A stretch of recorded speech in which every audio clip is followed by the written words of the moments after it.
تزکیہ نفس کا ذریعہ یہ قرآن ہے. سینوں میں جو روگ ہیں، حب دنیا، حب مال، حب شہرت، حب اقتدار، جس کو کہ ایڈلر کہتا ہے دی ارج ٹو ڈومینیٹ، میرا غلبہ ہو، میرا تسلط ہو، میں نمایاں ہو جاؤں، میری حکومت بن جائے، اختیار میرے ہاتھ میں آ جائے، دی ارج ٹو ڈومینیٹ. یہ ساری ارجز ہے ہماری در حقیقت جس سے فساد رونما ہے. ان اللہ یرفع بہذا الکتاب اقواما ویضع بہ آخرین. اللہ اب اس کتاب کے ذریعے قوموں کو اٹھائے گا اور اسی کو ترک کرنے کے باعث رسوا کر دے گا. یہ ہے اب ابد الآباد تک کے لیے، خاص طور پر مسلمانوں کے لیے اللہ تعالیٰ کا یہ قانون. اس کتاب کو لے کر اٹھیں گے سربلند ہوں گے، اس کتاب کو پیٹھ دکھائیں گے ذلیل کر دیے جائیں گے.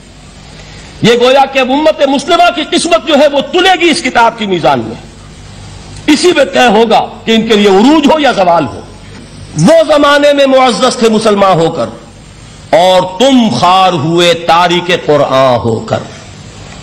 فارسی میں اسی کو مفہوم کو جو ادا کیا ہے جس خوبصورتی سے، اس کا تو جواب نہیں ہے کہ اے مسلمان خار از مہجوری قرآن شدی، تم جو ذلیل و خوار ہو گئے ہو دنیا میں.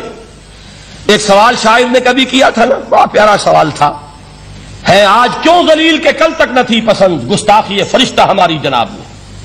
بڑا پیارا سوال ہے.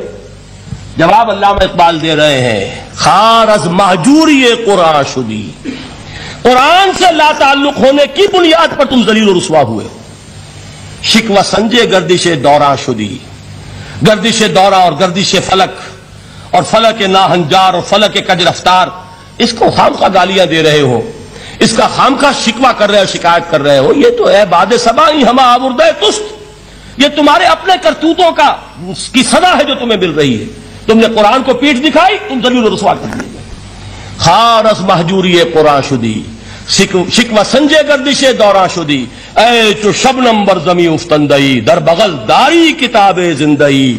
اے وہ قوم جو شبنم کی طرح زمین پر پڑی ہے، اغیار اسے پاؤں تلے روند رہے ہیں. جیسے آپ صبح کو سیر کرنے نکلتے ہیں، سبزے پر پڑی ہوئی شبنم، اسے آپ روندتے ہیں اپنے قدموں تلے.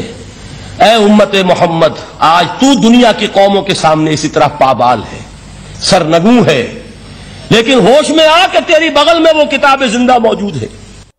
السلام علیکم ورحمۃ اللہ وبرکاتہ. معزز شائقین و شائقات سچا پیغام، آج کی ملاقات میں ہمارے سبسکرائبرز سے ایک سوال کرنا ہے.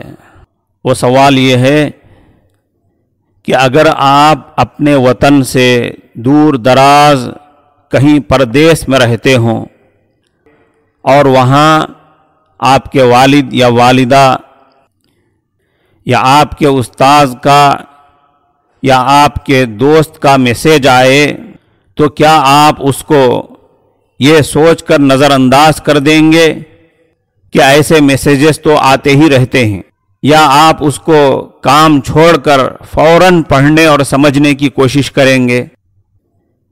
آپ کے اور ہم سب کے پیدا کرنے والے اور آپ کے ہم سب کے اونر اللہ تعالیٰ کا سچا میسیج قرآن مجید کی شکل میں آپ کے پاس آیا ہوا ہے، تو اس کو کیوں اگنور کرتے چلے جا رہے ہیں؟ کیا اللہ کا یہ میسیج آپ کے والدین یا آپ کے دوست کے میسیج سے بھی گیا گزرا ہے جس کو آپ یوں نظر انداز کرتے چلے جا رہے ہیں؟ ٹھیک ہے، آج اس کو نظر انداز کرتے جائیں اور کل دیکھیں کیا ہونے والا ہے. سورہ فرقان کی آیت نمبر 30 ملاحظہ فرمائیں. اعوذ باللہ من الشیطان الرجیم، بسم اللہ الرحمن الرحیم. وقال الرسول یا رب ان قوم اتخذوا هذا القرآن مہجورا. قیامت کے دن حضرت صلی اللہ علیہ وسلم اللہ تعالیٰ کی بارگاہ میں ایسے لوگوں کے بارے میں یہ شکایت فرمائیں گے کہ اے میرے پروردگار، آپ نے جو مجھے اپنا کلام دیا تھا قوم تک پہنچانے کے لیے، میں نے تو وہ آپ کا قرآن ان کو پہنچا دیا، مگر میری قوم نے اس کو بالکل نظر انداز کر دیا۔ حضرت انس رضی اللہ عنہ کی ایک تفصیلی روایت کے مطابق خود قرآن کریم اللہ تعالیٰ سے شکایت کرے گا، ان عبدک ھذا اتخذنی مہجورا فاقض بینی و بینہ، اے اللہ آپ کے اس بندے نے مجھے بالکل چھوڑ دیا تھا، اب آپ میرے اور اس کے معاملے میں فیصلہ فرما دیں۔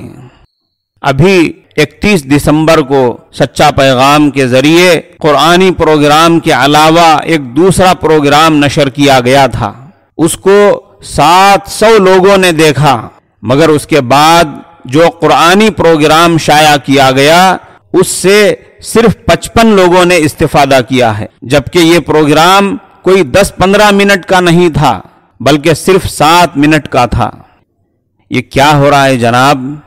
جب قیامت کے دن اللہ کے حبیب اور ہمارے محبوب حضور اقدس صلی اللہ علیہ وسلم ایک طرف سے اور دوسری طرف سے اللہ کا کلام خود قرآن مجید کو اگنور کرنے اور اس کو نہ پڑھنے والوں کے خلاف شکایت کریں گے، تو پھر ایسے لوگوں کے خلاف اللہ کا کیا فیصلہ ہو سکتا ہے اور کیسی خطرناک سزا ہو سکتی ہے؟ قبر میں جانے سے پہلے اس کا اندازہ لگا لیجئے۔